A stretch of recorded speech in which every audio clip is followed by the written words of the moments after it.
शांति। कल हम सभी ने इस बात को बहुत अच्छे से स्पष्ट समझा कि जिस कसौटी पर हमने अलग अलग मत को कसकर देखा, उससे एक बात स्पष्ट हो गई कि परमात्मा सर्वश्रेष्ठ शक्ति है, सर्वोच्च शक्ति है। और इसलिए जिस भावना को मनुष्य ने आज दुनिया में अपनाया हुआ है, उन भावनाओं में भी हमें यथार्थता को समझने की जरूरत है। और इसीलिए जब कोई कहते हैं कि ईश्वर निराकार है, तो निराकार का शाब्दिक अर्थ अगर लिया जाए तो जिसका कोई आकार नहीं है। अब सोचने की बात है कि जिसकी हर रचना का अगर आकार हो, हवा जो दिखाई नहीं देती है, लेकिन फिर भी एक चित्रकार को चित्र निकालना हो और उसको चक्रवात दिखाना हो तो दिखा सकता है। चित्र को देखकर कहेंगे बड़ी तेज हवा चल रही है। शांत प्रकृति दिखाना है तो वो भी दिखा सकते हैं कि चित्र को देखकर कहेंगे जैसे हवा चल ही नहीं रही है, एक पत्ता भी नहीं हिल रहा है। तो जो हवा का आकार नहीं है उसको भी एक चित्रकार अपने चित्र के अंदर ढाल देता है। तो क्या नाम रूप आकार बिना ईश्वर का सही स्वरूप हो सकता है?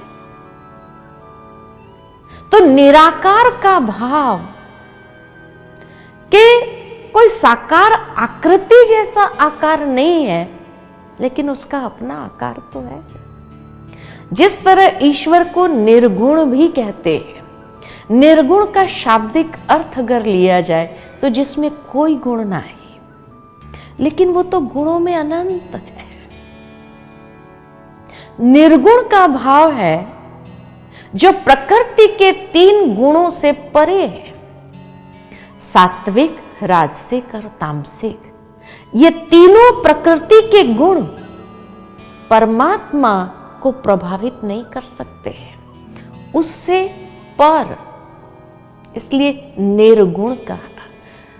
निर्गुण निराकार। निराकार माना उसका अपना आकार तो है, लेकिन मनुष्य सदृश नहीं है। वो आकार कौन सा? तो जिस तरह एक पक्षी का पिता पक्षी है, पशु का पिता पशु है, मनुष्य का पिता मनुष्य है, तो आत्माओं का पिता परम आत्मा, वो भी एक आत्मा है, लेकिन वो परम है। परम माना कोई साइज में बड़ा नहीं है, लेकिन उसके अस्तित्व में, पोजीशन में बड़ा है। जिस तरह किसी व्यक्ति को हम कह देते हैं, अरे अभी तो आप बड़े आदमी हो गए। बड़े आदमी का मतलब ये तो नहीं कि लंबा चौड़ा बड़ा हो गया, नहीं। पोस्ट पोजीशन में, कार्य में, कर्मों में बड़ा है। ठीक इसी तरह जब परम आत्मा कहते हैं, जिसके कर्तव्य परम है, जिसका अस्तित्व परम है सभी आत्माओं से, इसलिए उसको परम आत्मा कहा। लेकिन स्वरूप आत्मा जैसा ही है। आत्मा का स्वरूप कैसा है? ज्योति पुंज। इसीलिए व्यक्ति जब शरीर छोड़ता है तो ज्योति जगाते हैं कि जो चैतन्य ज्योति थी वो चली गई, उसकी यादगार में वो ज्योति जलाई। तो आत्मा का स्वरूप अगर ज्योति स्वरूप है तो उसके पिता का स्वरूप कैसा होना चाहिए? वो भी परम ज्योति है, अनंत प्रकाशमान दिव्य तेजोमय स्वरूप है। अब ये स्वरूप क्या सभी धर्म में स्वीकार किया गया है? पहली कसौटी, क्या सर्व धर्म मान्य है? तो हिंदू धर्म में जिसको हमने ज्योतिर्लिंगम के रूप में पूजा की, ज्योतिर्लिंगम, लिंग माना आकृति, लिंग माना स्वरूप, जो ज्योति का स्वरूप है। जैसे स्त्रीलिंग पुल्लिंग ग्रामर में यूज किया जाता है, स्त्री की आकृति पुरुष की आकृति, ठीक इसी तरह ज्योतिर्लिंग माना जो ज्योति की आकृति। ज्योति की पूजा कैसे करें, इसीलिए हिंदू धर्म में एक आकृति दे दी जिसके ऊपर हम अपनी भावनाओं को अर्पित करते हैं। लेकिन उस प्रतिमा के ऊपर खाली नहीं, उसका वास्तविक स्वरूप जो ज्योति स्वरूप है उसके प्रति हम अपनी श्रद्धा को प्रकट कर रहे हैं, जिसको नाम दिया सदा शिव, जो सदा कल्याणकारी है, सदा कल्याणकारी। मनुष्य के नाम गुणवाचक नहीं होते हैं। किसी का नाम होगा शांति भाई, जीवन में टेंशन होगा। किसी का नाम होगा हसमुख बहन, जीवन में उदास होगी। किसी का नाम होगा अमीर चंद, होगा फकीर चंद। मनुष्य के गुण वाचक नाम नहीं है, लेकिन परमात्मा का नाम भी गुणवाचक है। शिव माना कल्याणकारी, शिव माना परम पवित्र, शिव माना शांति, जो शांति का सागर है, परम पवित्र है और सदा कल्याण करने वाले हैं। इसलिए भारत भर में 12 ज्योतिर्लिंगम की आज भी पूजा होती है, महत्व है। और 12 ज्योतिर्लिंगम के स्थान भी बहुत ऊंचाई पर दिखाए गए हैं, क्योंकि वो सर्वोच्च शक्ति है। नॉर्थ, साउथ, ईस्ट, वेस्ट चारों दिशा में उसकी पूजा होती है। नॉर्थ में चले जाओ अमरनाथ के रूप में उसकी पूजा होती है, साउथ में चले जाओ रामेश्वर के रूप में उसकी पूजा होती है, ईस्ट में चले जाओ काशी विश्वनाथ के रूप में उसकी पूजा होती है, वेस्ट में चले जाओ सोमनाथ के रूप में उसकी पूजा होती है। भारत से बाहर नेपाल जाओ तो पशुपतिनाथ के रूप में उसकी पूजा होती है। परमात्मा की पूजा सारे भारत भर में है। इसीलिए भारत का कोई गांव भी ऐसा नहीं होगा जहां महादेव जी का मंदिर न हो। देवों का भी देव महादेव जिसको कहा, तो परमात्मा जिसकी पूजा सभी देवी देवताओं ने भी किया। रामेश्वरम में श्री राम ने भी जिसकी पूजा की। अगर श्री राम भगवान थे तो उन्होंने शिव की पूजा क्यों किया? क्योंकि स्वयं श्री राम भी बहुत अच्छे से जानते थे, जिसके सामने मैं युद्ध करने जा रहा हूं रावण, जिसको अपनी शक्ति पर इतना घमंड है, वो ऐसे ही घमंड नहीं कर रहा है, क्योंकि वो शक्ति स्वयं रावण की भी नहीं है। रावण ने भी वो शक्ति कहां से प्राप्त की थी? शिव भक्त था, इसीलिए तो भोलेनाथ कहा। रावण ने याद किया, उसको भी शक्ति प्रदान कर दी। श्री राम ने याद किया तो उसको भी शक्ति दे दी।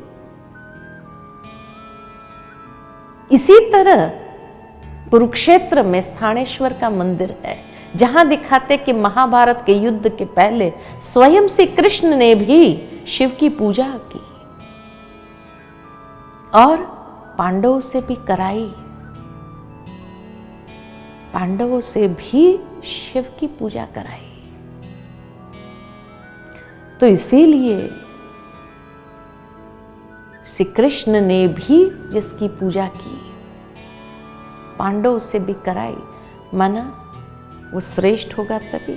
अगर श्री कृष्ण ही भगवान हो, उसको पूजा करने की आवश्यकता नहीं। पांडवों से अपनी पूजा कराते थे, लेकिन नहीं।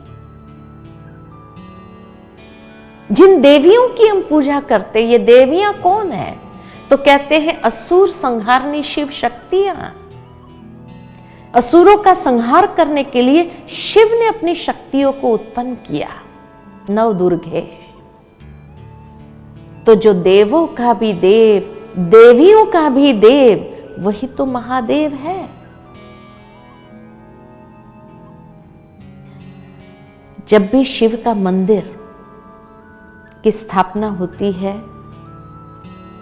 मंदिर बन जाने के बाद जब प्राण प्रतिष्ठा करनी होती है और शिवलिंग को जब स्थापित करना होता है, तो भारत के अंदर ये नियम है कि शिवलिंग को कभी द्वार से नहीं लाया जाता है, ऊपर का गुंबज नहीं लगाया जाता, ऊपर से उतारा जाता है, बाद में गुंबज लगाया जाता है। क्यों? क्योंकि परमात्मा एक ही है जो अवतरित होते हैं। बाकी सभी देवी देवताओं की मूर्ति को द्वार से लाएंगे, क्योंकि ये सभी दिव्य आत्माएं भी इस संसार के अंदर मां के गर्भ से आए, इसीलिए द्वार से लाया जाता है। लेकिन एक परमात्मा ही है जिनकी मूर्ति को भी द्वार से नहीं लाया जाता, ऊपर से उतारा जाता है।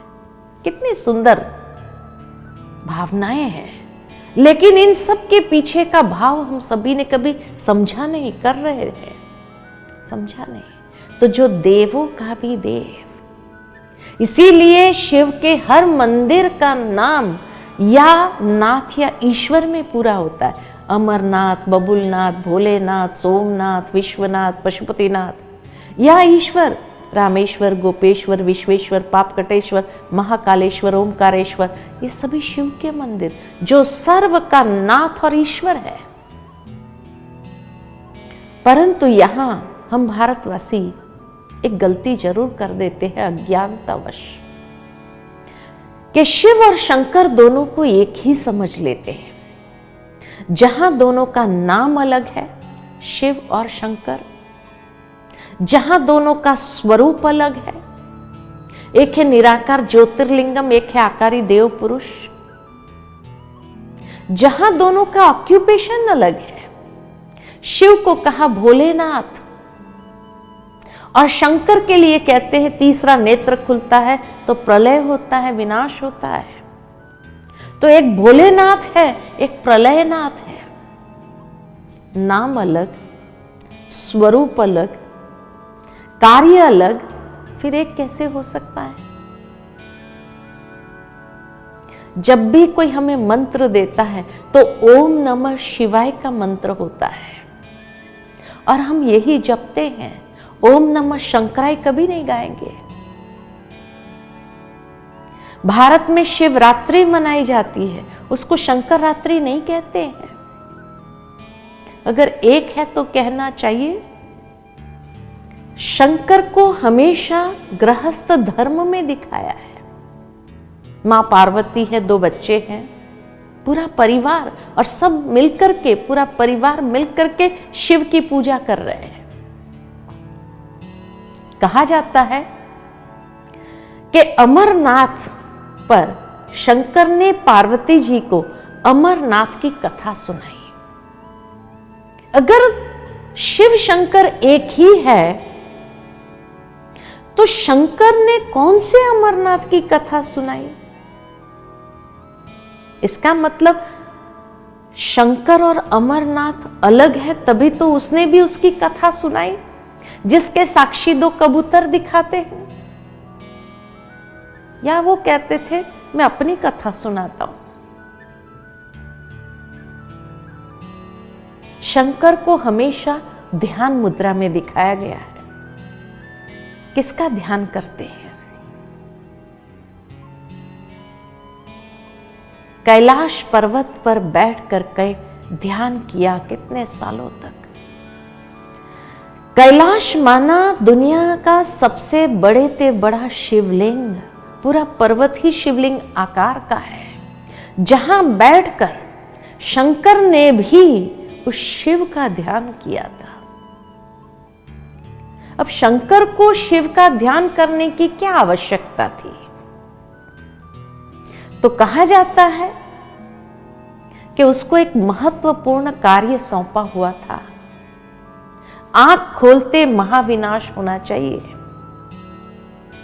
तो कितनी प्रचंड शक्ति हो तब ये कार्य कर सके, और ध्यान माना एकाग्रता द्वारा उस शक्ति को हासिल किया, तब अपने कार्य को बहुखूबी निभा सका।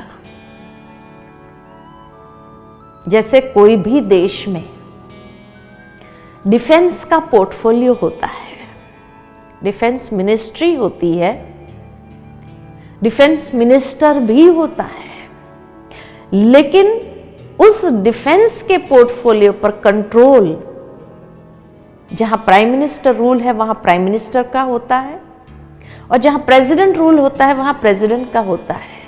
डिफेंस मिनिस्टर अपनी मर्जी से कोई भी डिसीजन नहीं ले सकता है। जब तक उसको या प्राइम मिनिस्टर या प्रेसिडेंट का ऑर्डर न मिले, जहां जो रूल होता है उस रूल के हिसाब से उसको ऑर्डर न मिले, तब तक वो खुद कुछ नहीं कर सकता है। ठीक इसी तरह शंकर को भी डिफेंस का पोर्टफोलियो मिला था,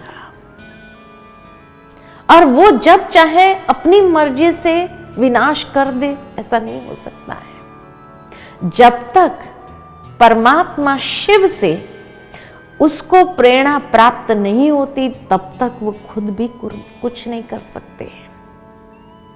इसीलिए ब्रह्मा देवाय नमः, विष्णु देवाय नमः, शंकर देवाय नमः, और शिव के लिए कहते शिव परमात्माय नमः। जब तक परमात्मा के ऑर्डर्स न मिले, तब तक शंकर भी अपने आप नहीं कर सकते। इसीलिए दोनों को एक समझ लिया गया, शिव शंकर भोलेनाथ कह दिया। लेकिन वास्तव में दोनों अलग हैं। शिव को कहते हैं त्रिदेव। त्रिदेव माना जो ब्रह्मा विष्णु महेश के भी रचयिता है। इसीलिए दिखाते हैं कि ये तीनों देवताओं की भी उत्पत्ति है, उनका जन्म नहीं दिखाया गया है। किसी मां के गर्भ से जन्म नहीं हुआ है ब्रह्मा विष्णु महेश का, लेकिन उनकी उत्पत्ति हुई है। और उत्पत्ति कैसे हुई? तो कहा जाता प्रकाश से ब्रह्मा विष्णु महेश की उत्पत्ति होती है। तो परमात्मा जो परम प्रकाश स्वरूप, अनंत प्रकाशमान, दिव्य तेजोमय स्वरूप, वहां से ये तीन देवताओं की भी उत्पत्ति होती है, तीन कार्य के लिए। ब्रह्मा द्वारा सृजन, विष्णु द्वारा पालना, और शंकर द्वारा महाविनाश कराने वाले कौन? निराकार परम पिता परमात्मा शिव। तो सभी देवों का भी देव महादेव। इसीलिए महादेव का इतना गायन है, इतनी महिमा है। लेकिन महादेव के मंदिर में अगर जाओ तो महादेव के मंदिर हमेशा पहाड़ियों पर होता है, ऊंचाई पर होता है। लेकिन अंदर में शिवलिंग की प्रतिमा भूगर्भ में होती है। कि परमात्मा सर्वश्रेष्ठ होने के बावजूद भी स्वयं गुप्त हो गए, गुप्त रहे। बच्चों को प्रत्यक्ष किया, देवी देवताओं को प्रत्यक्ष किया। ये देवी देवताओं की मूर्ति की पूजा होती है, और ये सभी देवी देवताओं की मूर्तियों को भी ऊंचे आसन पर रखे जाते हैं। लेकिन परमात्मा की प्रतिमा भूगर्भ में है। बच्चों को ऊंचा स्थान दिया, ये दिव्य आत्माओं का महत्व बढ़ाया। वो तो कोई पिता ही कर सकता है कि हमेशा उसको खुशी होती है जब बच्चा बाप से भी आगे जाता है। तो ये दिव्य आत्माएं जो भी है संतान उस महादेव के। लेकिन इसीलिए सभी ने उनको याद किया, लेकिन पिता ने उनको इतना श्रेष्ठ पद दिया, इतना श्रेष्ठ स्थान दिया, और खुद सब कुछ करके भी अपने आप को छुपाया। भूगर्भ में इतना निरहंकारी परमात्मा ही है। मनुष्य आत्माएं इतने निरहंकारी नहीं है। इसीलिए कहा अगर बाप जैसा बनना है तो सब कुछ करने के बावजूद भी निरअहंकारी हो जाए। जितना निरअहंकारी स्वरूप में रहेंगे उसका सुख कई गुना अधिक है। जितना हम दूसरों को आगे बढ़ाते हैं उतना हमें सुख प्राप्त होता है, उससे महत्व कम नहीं होता है, बढ़ता ही है। तो परमात्मा शिव ने ये सभी देवी देवताओं का महत्व संसार में इतना बढ़ा दिया कि आज वो खुद गुप्त हो गए, छिप गए, और ये देवी देवताओं की इतनी पूजा हो रही है, फिर भी उसको कभी ये फीलिंग नहीं आती है कि अरे मेरी पूजा क्यों नहीं हो रही है। वो जानता है क्योंकि ये देवी देवताएं भी उनके आगे नतमस्तक है। जब भी देवताओं के पर भी संकट आया तो शास्त्रों में यही दिखाया गया, सभी शिव जी के पास गए, शिव जी के पास जाते हैं, लेकिन शंकर का स्वरूप दिखाया कि शंकर को हर बात कहते हैं, वो शिव के पास पहुंच जाती है। तो इसीलिए आज भी लोग यादगार में शिव के मंदिर के बाहर जो नंदी होता है, कोई भी बात उस महादेव को कहनी होती है तो कहते हैं नंदी के कान में कहो, तो उस तक बात पहुंच जाती है। कितना सुंदर यादगार हमारे भारत के अंदर है, लेकिन आज महत्व भूल गया। जब पिता को ही भूल गए, पिता इतना निरअहंकारी हो गया और इसीलिए सब कुछ करने के बाद भी अपने आप को छुपा लिया। लेकिन जब उसकी वास्तविकता को समझते हैं और उसको हम महत्व देना आरंभ करते, उनसे अपना बुद्धि का योग लगाते हैं, मन को उसमें एकाग्र करते हैं, तो सर्व समर्थी सर्व शक्ति आत्मा में भर जाती है। आत्मा की बैटरी चार्ज होने लगती है, हमें मांगने की जरूरत नहीं पड़ती है। लेकिन ध्यान उस निराकार का करने से सर्व शक्तियों की ऊर्जा स्वतः हमें प्राप्त होने लगती है। आगे हम देखेंगे कि किस तरह भारत में तो सभी देवताओं ने भी उसकी आराधना की, महिमा की, लेकिन सभी धर्मों में भी उसकी मान्यता को कितना सर्वश्रेष्ठ रूप दिया गया है, इसको हम अच्छी तरह से समझेंगे। ओम शांति।